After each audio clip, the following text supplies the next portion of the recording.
She was promised to a Fae King she'd never met. The Shadow Bride. A mortal woman is promised in marriage to a Fae King she has never met. But when his shadow starts visiting her bed before the wedding night, she learns he's split in two, a benevolent ruler by day, a monster of hunger by night. Chapter 1. They dressed Ella in dusk. Not black, too certain. Not blue, too hopeful. A gown the color between, where streets turn violet and lantern glass begins to matter. The seamstress called it wedding gray, the old women at the well called it surrender. Ella didn't call it anything. She stood still while pins bit her ribs like small opinions and thought about the bridge that cut the river into obedient halves. Past that bridge, the hills rose into thorn and rumor, and beyond those, the Gloaming Court slid between trees the way a knife slides into fruit. Hold your breath, the seamstress said, as if breath were optional. The king will be pleased. The king. The agreement was older than Ella's mother and younger than the cracked parish bell. Every third generation the valley sent a bride to the gloam to bind the treaty that kept plague from the wheat and wolves from the fold. A queen of dusk for a king of shadows. It sounded like a story until the riders came with banners woven of moth-wing thread and a letter signed in ink that didn't reflect candlelight. He has many names, the priest had told her, as if names were cloaks one could shrug on to suit weather. In day court, he is Benedict, High Thorne, Lord of the Sapphire Hunt. In night, the old tales whisper Ben of Under, the unmoored hunger. And yet they expected her to sleep. The first night after the betrothal, the air changed temperature at the foot of her bed. Not colder. New, the way a cellar tastes of apple ghosts. She kept still the way a fox does under snow when owls pass overhead. A wait, no, an attention. Settled on the coverlet. Moonlight in the rafters gathered itself into a taller darkness. Something sat near her ankles with the patient gravity of a river deciding where to put a bend. "You're awake," said the shadow. It didn't speak with a mouth. The words arrived in the bones of the room, translated by the wood. It was a warm voice, wrongness wrapped in courtesy.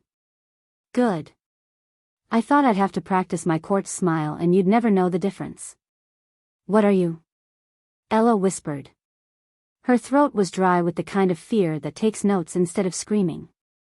"Ben," the darkness said mildly. "The part that doesn't wear crowns without chewing them." Chapter 2. He was a silhouette at first, as if someone had cut a man shape out of midnight and hung it on a nail. When she blinked, the edges thickened. Not a human outline, too tall, too attentive, shoulders like a door you weren't supposed to open. No eyes, and still she felt watched in the gentlest sense of the word. "You're the king," she said, "because if one must drown it is better to name the river." "By day," Ben answered. "By night, I'm what day pretends isn't there. Benedict is the one with treaties and sleeves, I am the sentence that makes sense of his signature." "Then why are you here?" Ella asked, licking the dryness from her lip. "The wedding is a fortnight away." He cocked his head, darkness giving the impression of bone. "Because you will be afraid on your wedding night if a stranger touches you." "Because I am tasked with hunger, yes, but I am not tasked with cruelty." "Because a bond made in panic rots." "People say you devour." "I do," Ben said, frank as work. "But not the way they think. I take what is excess. I unspool. I ease famine by letting one appetite eat the others. It's messy, but so are the things you love if you take the lids off." "And Benedict?" "Feeds the living," he said with pride that surprised her. "Chooses. Builds. He cannot do his work if I do not do mine." Ella exhaled. The sound fogged the line between them. She tried to imagine a man in daylight, handsome perhaps, patient, feeding roses and refugees, and this in his marrow like a tide mark. The thought ought to have horrified. Instead it rearranged her dread into something keen. "I will meet him tomorrow," she said, half to herself. Ben made the rafters creak in amusement. "You could meet me now." "Are you asking permission?" "Always." Silence spread like cream. Ella reached down with careful hands and found the place where the night had settled. Heat met her palm, shockingly alive. A shiver ran sky to floor. The shadow inhaled, an impossible gesture, and the lamp's flame bowed toward them, as if in court. Ella, he said, low as cellar scent. Say my name so the house remembers. She did. Ben. Chapter 3. They left before dawn, as all important departures pretend to be accidents. 3 Fae riders materialized where the lane became ruts, their horses' hooves left no marks on the frost. The lead rider's hair shone silver without the mercy of age, and his mouth smiled like a closed book. Lady Ella, he said, the Gloaming Court bids you welcome, and requests haste. The day favors us now. It was easier to move than to explain staying. Ella kissed her mother's brow, tasted salt and yeast. She touched the farmhouse door with its tally of years cut into the frame, and it touched her back with the smoothness of habit worn into grain. Then she mounted the gray they offered, a gelding with eyes that measured. They crossed the bridge that separated crops from myth. The river looked up with ice-thin trust. Past the last milestone, trees grew in conversational clumps, leaning over the road. Everything smelled green and iron, like coins forgotten in moss. Benedict met them at the border stone, where a rowan had braided itself into the gate. He was not what the songs preferred. No damask, no mirror-bright armor. A dark coat open to the throat, a crown of woven thorn that an untrained eye would have mistaken for travel brush. Hair black enough to swallow sunlight when he turned. Eyes, here the songs would have gotten it wrong, were not cruel. They were the color of barley before it agrees to ripen. Ella, he said, and her name did not echo. It set its feet. She dismounted and bowed because bows are useful. He inclined in return and the riders behind him relaxed as if spared. Your valley's bread fed us last winter, he said, not as flattery. You kept men alive. I could not meet you with silence. I'm told you are 2 people, she said, because circles around truth waste daylight. Benedict's mouth thinned. Not 2. A braid. Day hides night so children sleep. Night swallows what will kill dawn if left to breed. We are both honest. Only one of us is pretty on invitation cards. Ben visited me, Ella said, watching for the twitch that tells you where a man's tolerance sours. Benedict's shoulders softened, relief and ruche sharing a chair. Then the worst of the first week will not be the worst. Is he, you? She asked. Yes, Benedict said simply. And no. He remembers what I do not let myself imagine and does not fumble with forks. Chapter 4. The Gloaming Court was not a castle so much as a rearrangement of forest. Halls arched from living branches coaxed to patience, light arrived in panes that had once been leaves. Floors were a map of last year's storms polished until they confessed to pattern. A river ran through the eastern gallery without apology. Wild bees kept a parish in the rafters. Servants moved the way ivy does, present, swarming the right things, ignoring the rest. A woman with apple skin and eyes like old copper introduced herself as Allery, steward of days. She set Ella's hand against walls the way one introduces friends. Remember doors with your palm, Allery said. Keys are coffins. Houses like warm names. Ben came every night, not at once but in increments, like the dark itself. At first he was a weight at the foot of the bed and a voice in the wood. Then a curve against her calves. Then hands. Not cold, never cold, heat drawn from places she didn't know she could offer.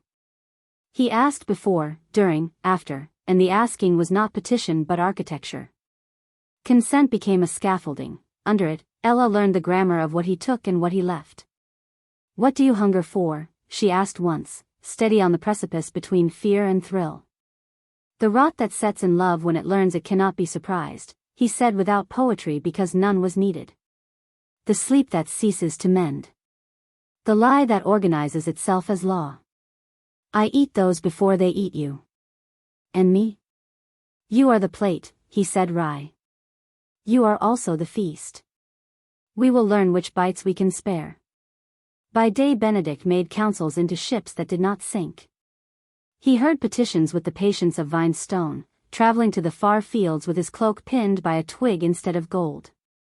He smelled like rosemary and rain when he returned.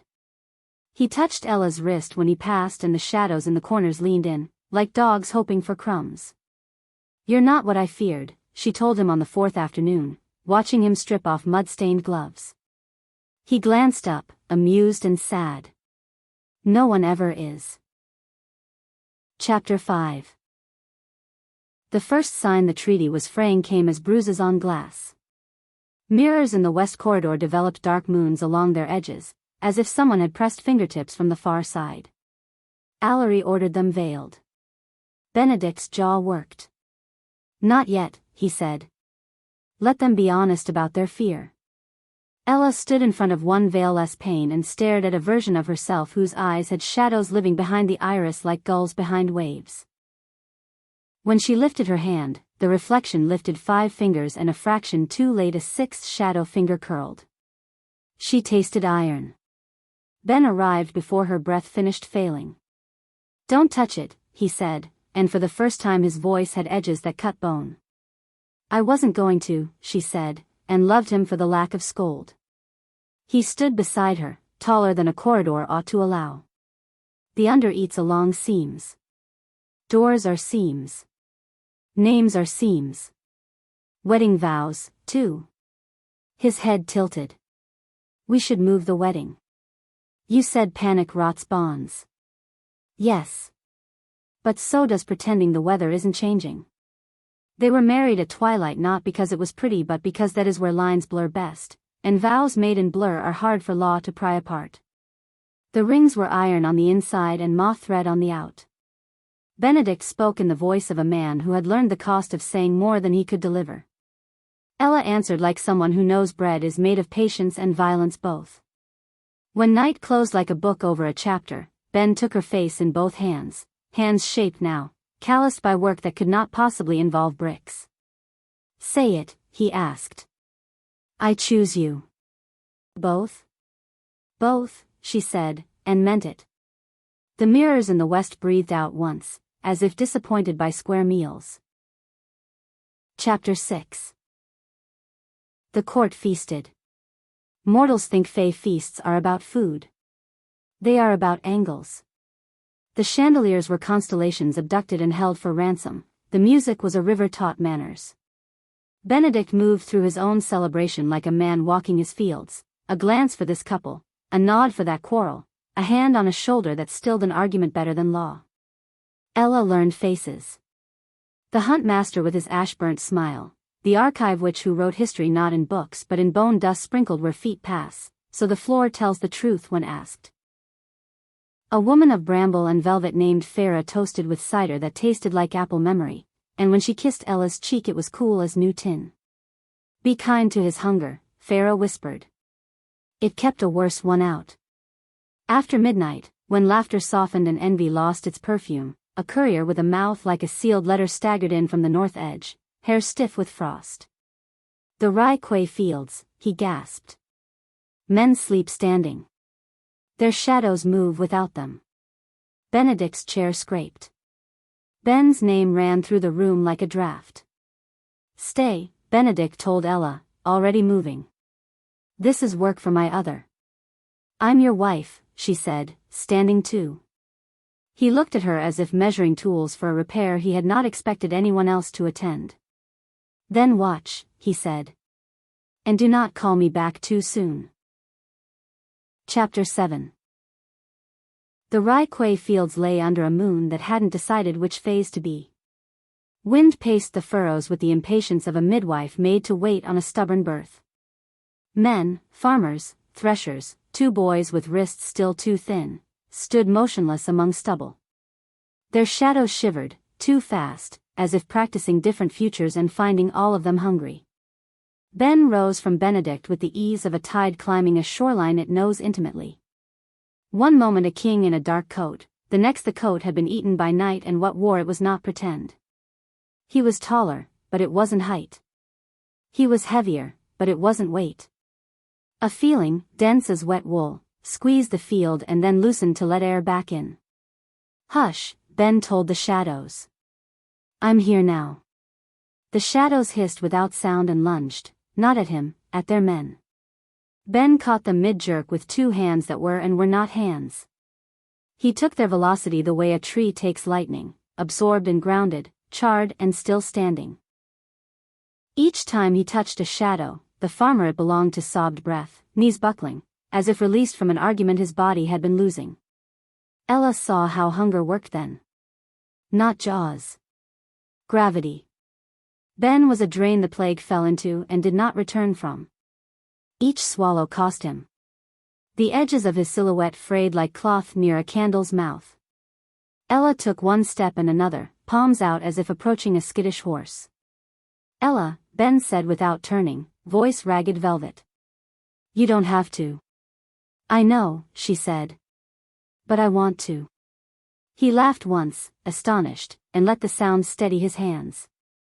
They finished the field with dawn bleeding into the east like a rumor made true. Ben sank to one knee among stubble that smelled faintly of mouse and old rain.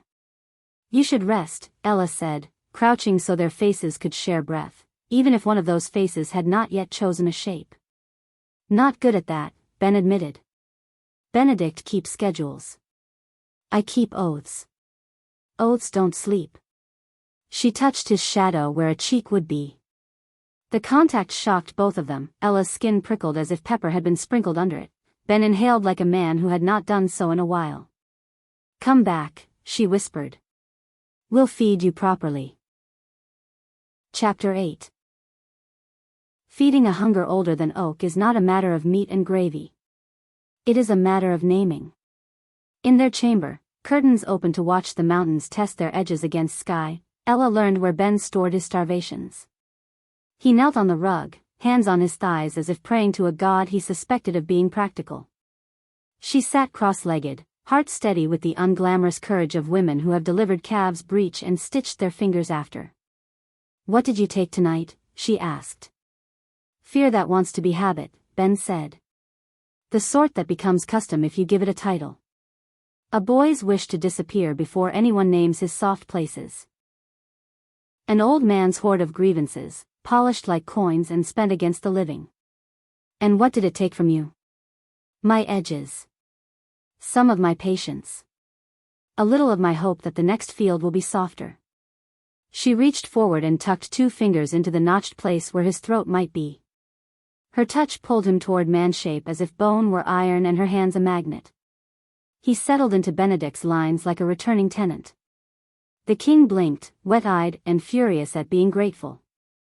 "I told you to watch," he said hoarsely. "I did," she said. "Now I'm acting."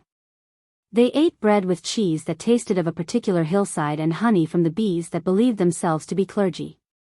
When Benedict's hands shook, Ella put the knife in his and let his palm learn again the pressure required to cut without mangling. Later, when the room slid itself thinner to allow night in, Ben came back softer around the edges than she had yet seen him. "You should be repulsed," he observed, curious as moss about stone. "I grew up milking," Ella said. "Bodies are work." He laughed against her mouth and the mirror in the corner did not bruise. Chapter 9. Peace didn't take. Nothing honest ever does without testing the hinges.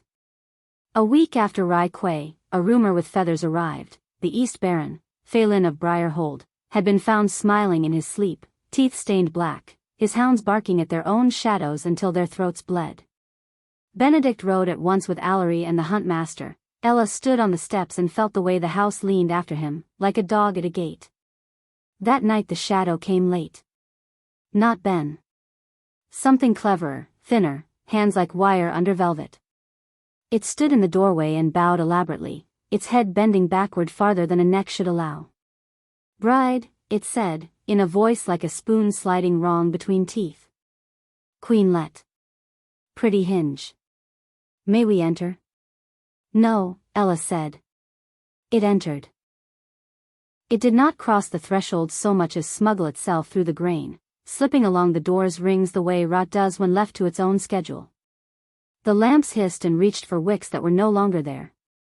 "Where is he?" the thing asked, and for the first time Ella understood that the under hungers not just for life but for rules.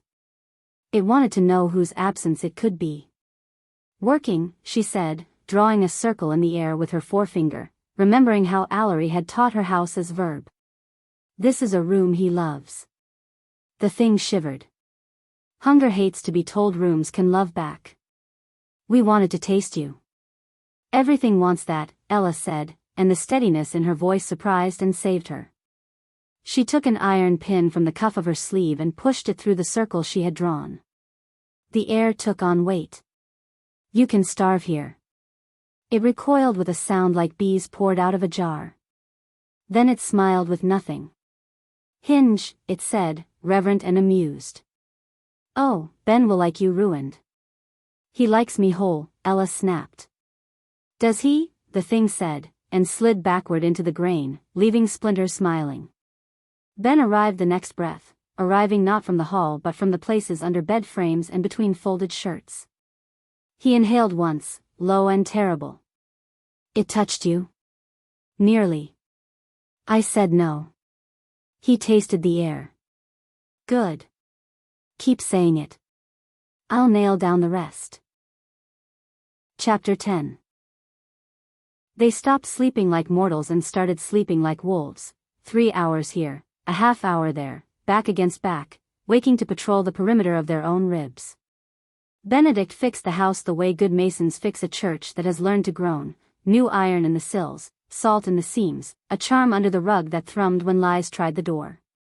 Ben hunted the under not as a soldier but as weather. He learned where it pooled and changed the grade so it drained. On the 9th day, Farah of Bramble and Velvet returned with her cider and a face set for burying friends. "The Baron died with his mouth full of shadow," she said. It tasted of old vows and new excuses. "Who benefits?" Benedict asked. "The Baron's steward," Farah said flatly. "He confuses inheritance with competence." "And our treaty?" "Still holds," she said. "But it is thinner than a moth's patience." Ella brewed tea so strong it could argue with grief and not lose. When she poured for Ben, he wrapped his shade fingers, now heavy, now light, around the cup and let steam write his features soft. "There is a hunger I cannot name," he said. "Something wider than me. I am a tool. It is a habit." Ella thought of mirrors with bruises and men with black mouths and a court that believed in a marriage enough to gamble a country on it. "Then break the habit," she said. "Starve it." "How?" "Feed something else first," she said. "You told me you ease famine by letting one appetite eat the others. Choose the appetite. Choose us." Ben laughed without humor. "You argue like a queen." "Learn to be ruled," she said, and when she lifted his cup to his mouth he drank, and when he kissed her palm after she did not correct the order of acts. Chapter 11. Briarhold rose from the valley like a bad decision that had learned to wear velvet. Thorn walls braided into towers, banners showed a red rose gnawing its own stem. Benedict rode with Ella, Farah, Allery, and a wedge of riders whose horses did not sweat. Ben came along the way the night comes, tucked inside Benedict's spine, humming in his bones. The steward met them in a coat that flashed with thread too fine for a famine year. His smile made Ella want to count spoons. "My Lord grieves," he said, gesturing at a beard draped in black. "But the fields do not pause for tears. I remain, as always, at your service." "You were always at your service," Farah murmured, so quiet the bramble on her sleeves pricked in approval. Benedict's gaze swept the courtyard once, twice. "Where are the hounds?" "Buried," the steward said lightly. "They howled until they died. Unseemly to keep such noise." "Unseemly," Benedict repeated. He dismounted with a fluidity that made Steele nervous. "Open the mirror hall." The steward stumbled, recovered. "My lord, those are family." "Open it," Benedict said, and his voice carried a hinge no mortal door could resist. They walked into a gallery paneled with mirrors from ankle to ceiling, the kind barons collect when they can no longer collect land. Each sheet of glass had a bruise. Some were hand-shaped. Some were mouths. One rippled with the absent wake of a black smile. Ella stood in the center and turned once. In every reflection, she lifted her hand, and one lifted late. Not hers. The late hand belonged to a woman in a gown the color of spilled herb tea, eyes lavender with sleep loss and terror. "Choice," Ben said inside the wood, his voice a vibration under her feet. "She's trapped within an agreement she didn't sign." Benedict moved to the nearest mirror and laid his palm on the cold. His face softened with the softness that breaks men if nothing answers it. "Baroness," he said. "Come out." The glass breathed on his skin. The steward laughed, thin, edged, and tried to back toward the door. Merrick, the huntmaster, blocked him with the patience of a hill. "Stay," he suggested, and the suggestion walked straight into bone and sat. "Contracts," Farah said, fingers ghosting thorns that wanted work. He wed the glass instead of the woman. Fed the under every time he kissed his own reflection. Fed the steward, too, in favors and fear. Ella made herself look at the Baroness's late hand and spoke not to glass, not to law, but to the tired human behind both. "Do you want out?" The woman nodded, a small tilt that cracked a seam. Ben took the crack and pried. The mirror shrieked without sound. Glass fell like rain in reverse, upward, shards reassembling into a door.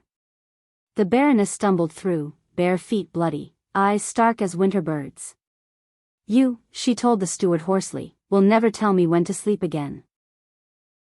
Chapter 12. The steward's flinch tasted like relief disguised as rage. Men accustomed to pulling strings hate the moment the puppet turns and shows it was a person. He lunged toward the Baroness. Merrick stepped between with his shoulder and a bored expression that promised broken wrists if necessary. The steward stopped, calculating, and chose to sneer. "You cannot prove." "Stop," Benedict said, softer than snow falling in a chapel. "You did this because it was easier than learning how to be needed. You taught a whole house to feed its reflection because the real woman asked for work you feared would unmake you." He tilted his head. "We will not execute you." The steward blinked, wrong-footed by mercy. "You will inventory every ledger and every mirror," Benedict continued, "and then you will carry sacks in the rye with the men you silenced. If you run, the hunt will find you. If you stay, you may become useful. I am bored of useless men." Farah's brambles purred. Ella led the Baroness to a bench where sunlight tried the floor. "What did it taste like?" she asked gently. "Like compliments," the woman said. Tears startled her, she did not know she had any left. "Like the feeling of being almost listened to." Ella nodded. "That's how it sells itself." "Almost."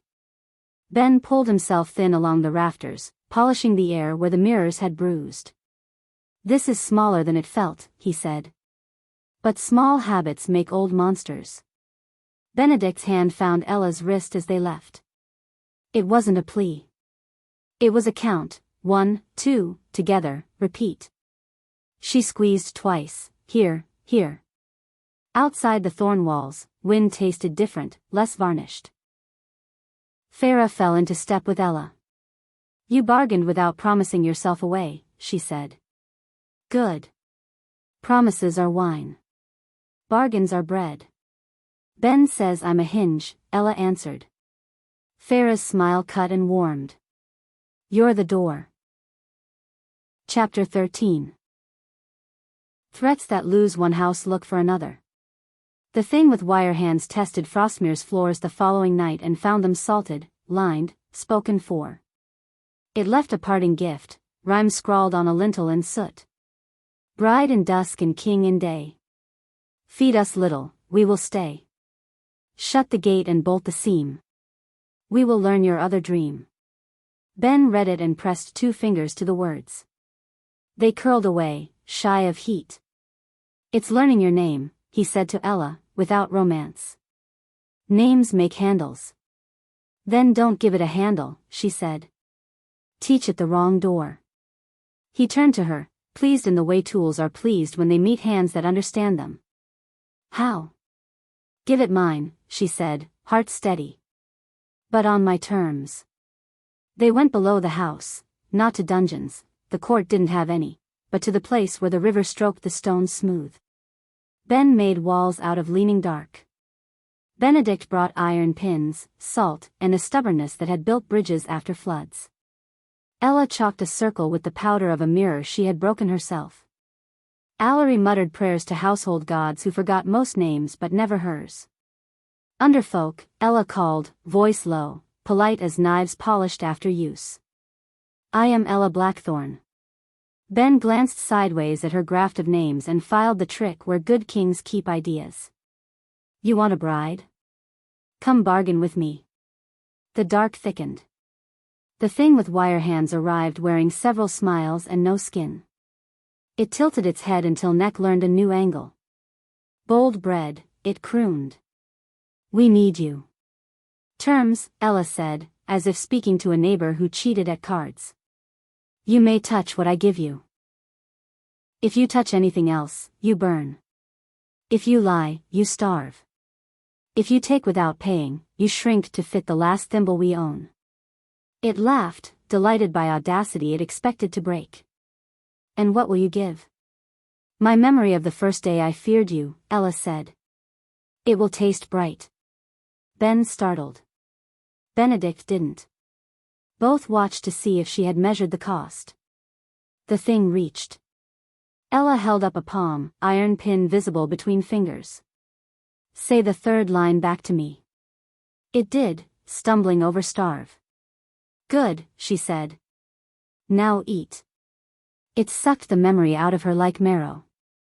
The circle hummed, the iron pin heated. Ben swore in a language rivers use on rocks. Ella swayed and did not fall. Benedict's hand at her back was weight, not rescue.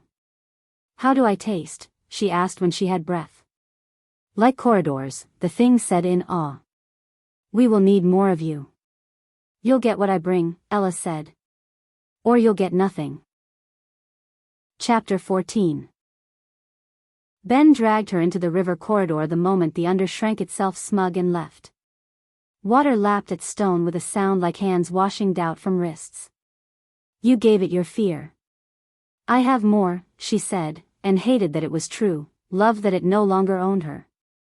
Benedict's thumb brushed the locket at her throat, finding the pulse there even when she could not. Do not spend yourself like coin in a hall that never runs out of tables. Then help me mint, she said.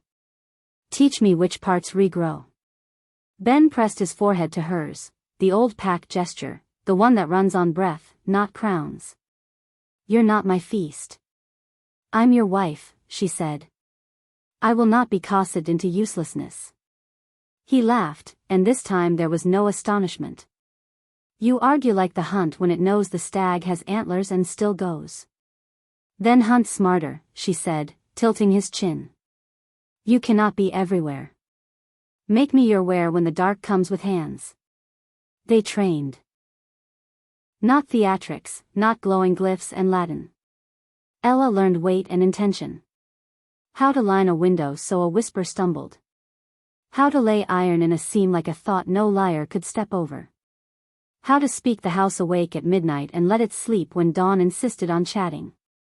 Benedict drilled her in reading oaths like landscapes, where the river will flood, where the road will freeze. Ben showed her how to take a small hunger and feed it in a clean dish so it didn't go rummaging. They tested what broke her. Sleep deprivation only made her rude. Shame lasted a heartbeat, then turned to steel. Despair drew blood, made her tilt, and still she put a palm on the floor and breathed until the room remembered her name and gave it back. Enough, Benedict said the third night, voice carefully moderate. We are not making a weapon. No, Ben agreed. We are making an answer. Chapter 15. The mirror causeway cut the marsh like a scar that chose its own direction. In daylight it was stone polished by careful feet. In moonlight it turned to glass, reflecting stars until travelers forgot which sky they walked. Old kings had fought on it for reasons that boiled down to pride. New kings avoided it because memory likes to trip. The Under chose it for endgame. Of course it did. The first warning came as song, a child's voice singing the lintel rhyme backwards. Varys, who handled tidings like fragile knives, arrived with breath still frosting. 3 villages report shadows walking to the causeway at dusk, he said. Men follow to keep their bodies. Women follow their men because no one trusts anyone to come back alone. We meet it, Benedict said. Not to triumph. To end this shape of it. Ben unfurled inside him, a dark cloak opening in a wind no one else felt. Ella laced her boots without hurry. Allery buckled iron at her wrist and kissed her cheek, leaving a thumbprint that smelled of smoke and flour. Farah brought a flask of something that would embarrass grief into drinking itself quiet. Merrick checked his bowstring and then checked Ella's eyes as if they were the more important weapon. They walked at twilight because that is where rules ask politely to be rewritten. The causeway mirrored them halfway. For a dizzy breath, Ella saw 3 pairs, Day Benedict, Night Ben, and the man who was both if he could ever admit it, Ella as bride, Ella as hinge, Ella as person who annoyed gods with her refusal to vanish. She grinned at all 3 versions. Every one grinned back. Shadows arrived like parishioners late for a sermon they didn't want to hear and wouldn't skip because the afterlife might be taking attendance. They gathered in a low, eager crowd. The wire-handed thing rose behind them like a bishop made of lint and intent. Hinges, it crooned. Doors. Feed us your third line. Ella stepped forward before Ben had to hold himself still. Terms, she said, voice plain. We bind here. We end this particular hunger. In return, we will keep a clean dish for small starvations, so they don't become gods. The thing rattled. You cannot end us. No, Ella said. We can end this pattern. Chapter 16. Binding on the causeway required 2 truths and a price. Benedict took the first truth and laid it on the glass like a coin. I have starved parts of myself and called it rule. It made me brittle and the kingdom thin. The causeway took it, the glass dimmed in a way that soot promised not to be. Ben laid the second truth with both hands. I have eaten what did not deserve it and called it mercy. I was wrong. I am a tool. Use me. Ella named the price. We pay with the habit of lying to ourselves to make peace. We will instead tell smaller, useful truths more often. It will be embarrassing. That is the price. The Under hissed because embarrassment is a nutrient it prefers go to waste. Now the hinge, Ben said hoarsely, and his eyes were everywhere because night has so many. Ella slipped the locket from her throat, the one Allery had warmed, the one with the iron back and moth-thread face. She set it at the causeway's heart. By bread and by bargain, she said. By work and by winter. By the name I took and the names I refused to let own me. Close. The wire-handed thing lunged, fingers like piano wire gone on strike. Ben caught it mid-flight, not with force but with form. He became exactly the space it needed to occupy and left no room for it to be. Benedict stepped behind Ella, palms on her shoulders, weight steadying prayer. Ella pressed the locket into the glass until it burned her thumbprint into iron. The causeway flashed stars under their feet, then went perfectly blank like a mind choosing to forget a bad story. The shadows around them shuddered, looking disappointed and relieved. People slumped where they stood, breathing like swimmers at the wall. The wire-handed thing tried to learn to be small and failed, because no one had taught it. It melted along the seam where marsh met stone and oozed away, muttering about rude brides. Ben staggered. Benedict caught him without dropping Ella. For a breath, the 3 of them shared the same square of air without choosing who needed it more. Then Ben laughed, ragged and joyful and almost obscene with the relief it refused to apologize for. Doors, he said. We made one. Chapter 17. Aftermath is never the poem, but it's always the life. They walked villagers home. Benedict listened to 12 contradictory accounts of the same miracle and found room for all 12 in policy. Ben slept in the shade under the west eaves at noon and didn't pretend to be ashamed about it. Ella sat on the kitchen table while Allery made a stew that started with onions and ended with forgiveness and told the house out loud what had happened, so the beams could adjust. "Will it come back?" a stable boy asked Ben later, toes scuffing the yard as if the under might rise through dirt just to spite his question. "Yes," Ben said, honest as rope burn. "But not like this." "How then?" the boy pressed. "Smaller," Ella said. "In ways you can fix before you need kings. In a neighbor's mirror. In the story you tell about why you didn't help. Watch for hunger that wants a crown." The boy nodded gravely as if entrusted with a knife. That night, the house slept like something put to right after a long day of bad weather. The mirrors did not bruise. The rafters did not complain.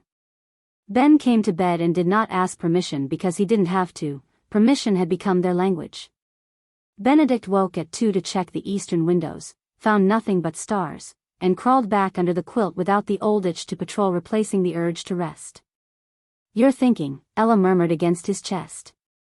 "I'm practicing not," he confessed. "How is it?" "Terrifying," he said, and she laughed into his skin so the terror had to pick a different house. Chapter 18. In the morn, the court gathered in the be-lit hall. Not for a proclamation. Ben had eaten proclamation for breakfast by accident once and refused to risk it again, but for a reckoning.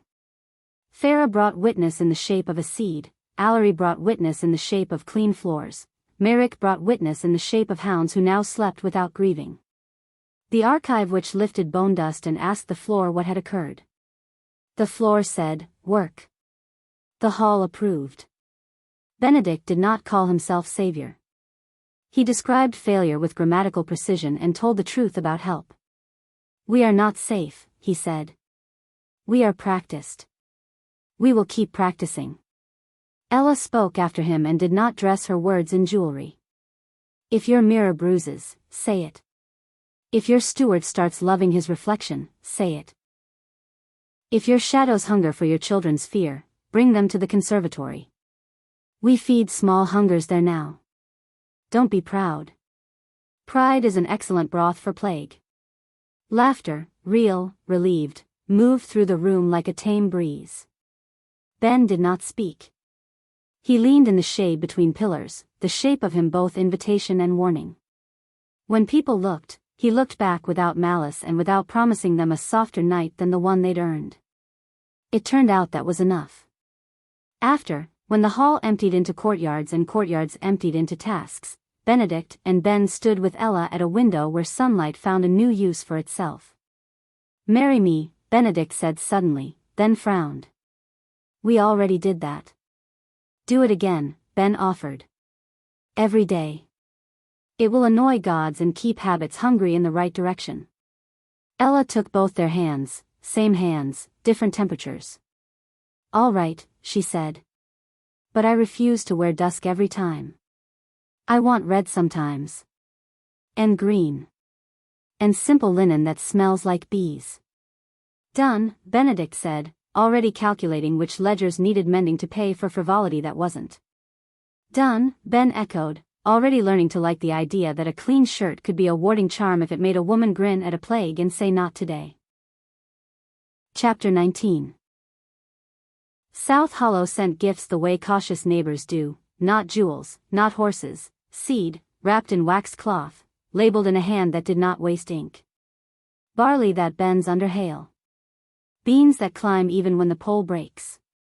The messenger, a girl with wind-burned cheeks, stood in the hall and refused cider until she'd finished speaking. "We heard what you did on the causeway," she said to Benedict and Ella both. "We don't need saving. We need instructions." "Not orders," Ben murmured from the pillar's shade. "Instructions you can teach your cousin who doesn't like you." Ella grinned. "Bring your stubbornest aunt," she told the girl. "The one who thinks courts are for lying and recipes are for fools. We'll convince her." They held the harvest conclave on the threshing green, not the throne room. Allery hung kettles from tripods and boiled water with the authority of a priest. Farah laid out bundles of herbs like weapons that had decided to retire and teach.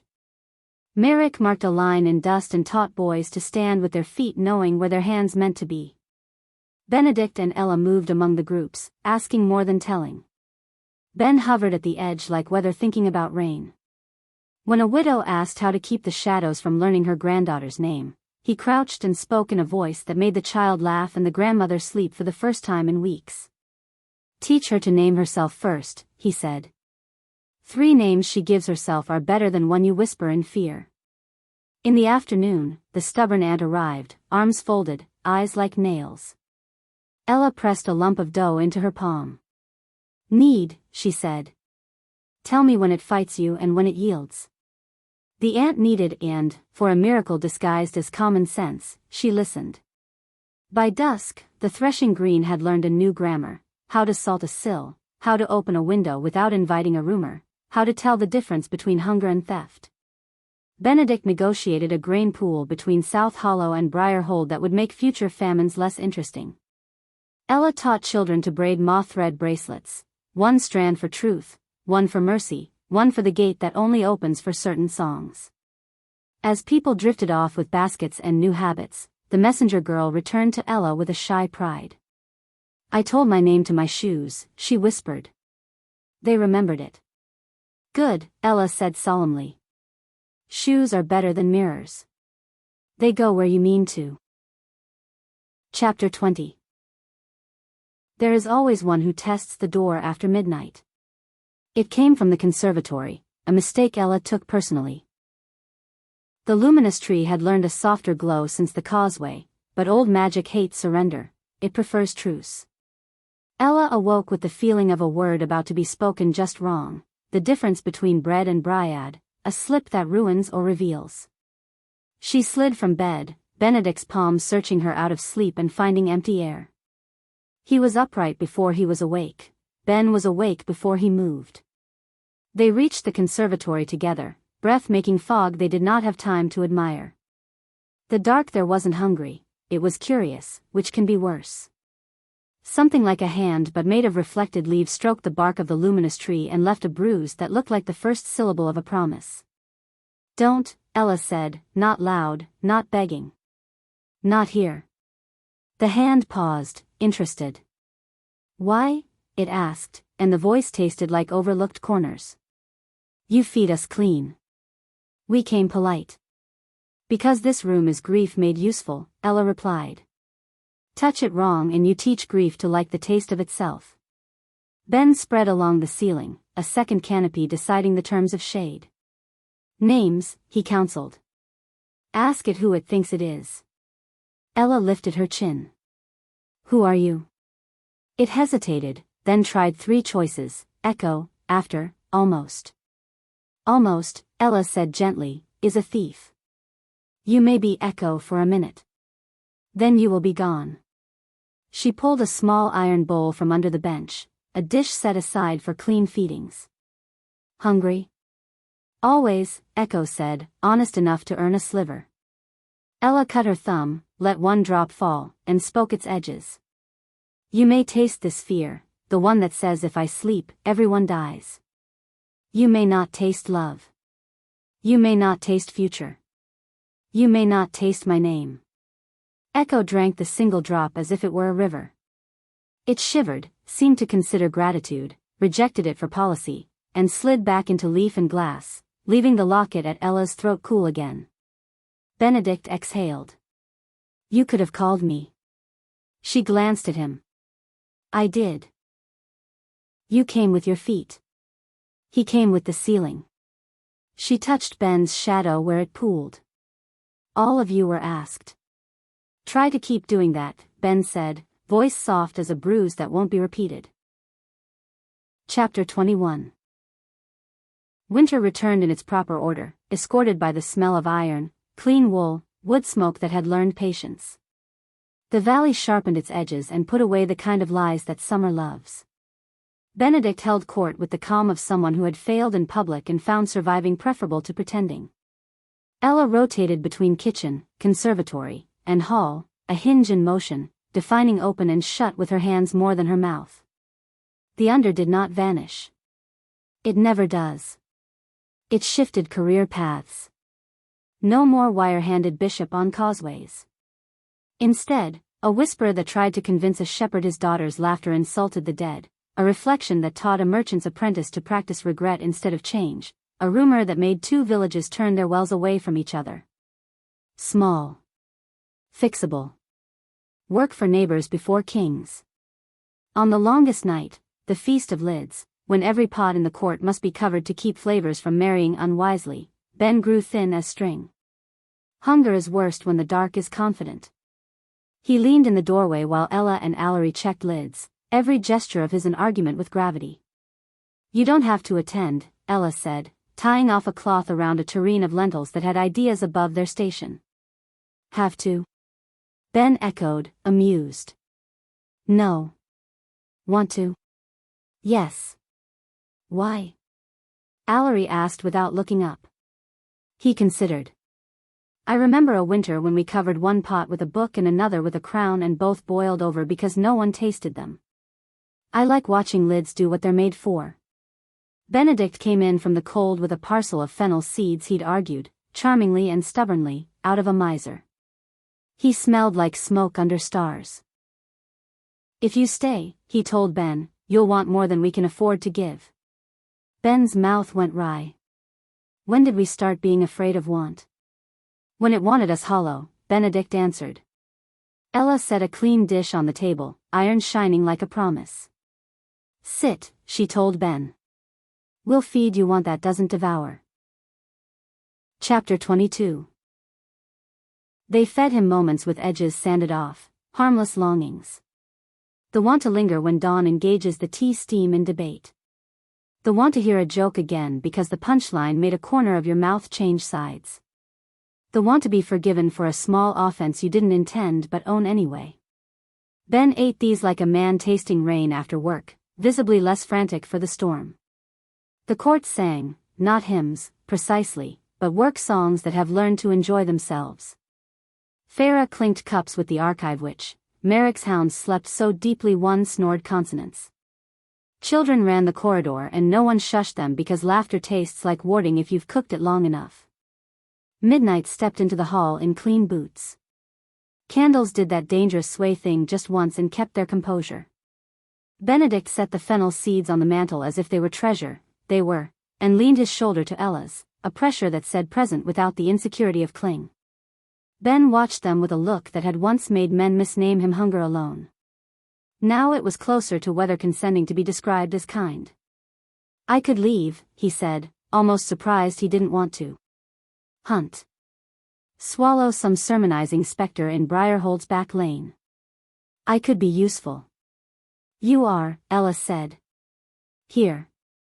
He blinked, slow, like a cat accepting a chair someone else technically owns. "Teach me to sit without thinking of running." "You just did," Benedict said dryly. Chapter 23. The last temptation came not loud, not grand, but logical. A petition from the valley priest who had married Ella's parents under a roof that leaked. He arrived with a ledger and a face that had forgotten how to ask. "Our bell is cracked," he said to Benedict. "We need iron. We hear you have plenty now that you're pinning every seam in that forest palace of yours." Ben bristled in the shadow, not at insult, but at the scent beneath, envy attempting to wear duty. Ella saw it too. She answered first because hunger likes to be told no by the person it hopes to divide. "We'll melt a circlet." Benedict's head turned. "Ella." "Not yours," she said, smiling to take the bite out. "Mine. The moth thread stays. The iron has better work than decorating my hand on market day." The priest flinched, caught between pride and relief. "I didn't mean." "You meant survival," Ella said. "It's a good meaning. Bring your ledger to Allery. She'll make sure you don't turn iron into vanity." They recast the ring in the conservatory's small forge, Allery minding the flame that had been taught manners by grief and bread. Ben watched the gold of heat find the iron and wrap it. "You'll miss it," he said softly. I'll wear linen, Ella said. And a laugh. Benedict took the cooled band and pressed it into her palm, the way a man returns a tool to the person who uses it best. We can make another when the bell sings again. Not the same shape, she warned. I'm not interested in returning to previous forms. Good, he said. Neither am I. Chapter 24. Snow fell honestly that week, no tricks, no dust wearing white to beg for respect. Messages arrived less panicked, more practical. South Hollow sent onions, Briarhold sent an apology in the shape of a timber crew, the Baroness wrote Ella a letter with ink that smelled faintly of smashed violets. I can sleep without the mirror now. I keep a dish by my bed for small nightmares. I feed them and go back to rest. Thank you for teaching me not to starve them into gods. Ella read it at breakfast and tucked it into the house's seam with a palm flat against the wood, so the beam could hum the good news to itself. Ben leaned over her shoulder to inhale the letter like a confection. Violet apology, he approved. Rare. Almost as rare as fennel mercy. Benedict brought in snow on his boots and kissed the side of Ella's neck in a way that could start wars and stop them. I have to go to the north border, he said, regret threaded with duty. 2 hamlets fighting over which path the river intends next spring. You want me here, Ella guessed. He never issued decrees where love could do the work better. Yes. And I want you safe more than I want to be clever about asking. I am safest when I'm not stored, she said wry. Go. Ben and I will scowl at any rumor that thinks to be interesting. Ben made a playful show of sharpening his scowl. I have varieties, he informed them. Pale disapproval for small offenses. Cathedral dismay for moral fumbling. Cat-aim disdain for anyone who insults the house. Use the last sparingly, Allery called from the hall.